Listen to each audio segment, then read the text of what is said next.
Hi అండి. పచ్చి టమాటాల పచ్చడి ఏ విధంగా చేసుకోవాలి ఈ వీడియోలో ఉంటుంది. ఫుల్ వీడియో చూసేయండి.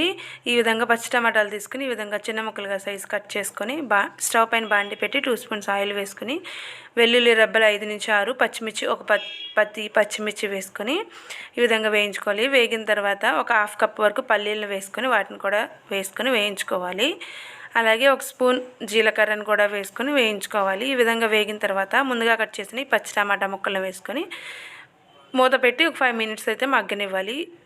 ఇవి బాగా మగ్గిన తర్వాత పూర్తిగా చల్లారిన తర్వాత మనం మిక్సీ గిన్నెను అయితే తీసుకోవాలి. మిక్సీ గిన్నెలోకి చల్లారిన టమాటా ముక్కలను వేసుకొని కొంచెం కొత్తిమీర వేసుకొని కొంచెం సాల్ట్ వేసుకొని మిక్సీ పట్టుకోవాలన్నమాట. సూపర్ టేస్ట్ ఉంటుంది. మీరు కూడా ఒకసారి ఈ విధంగా ట్రై చేయండి. ఈ విధంగా మిక్సీ పెట్టుకున్న దానిలోకి మనం పోపు వేసుకుంటే పచ్చి టమాటాల పచ్చడి రెడీ. వేడి వేడి అన్నంలోకి పచ్చడి వేసుకుని తింటే సూపర్ టేస్ట్ ఉంటుంది. ఈ వీడియో మీకు నచ్చినట్లయితే ప్లీజ్ సబ్స్క్రైబ్ చేసి లైక్ చేసేయండి.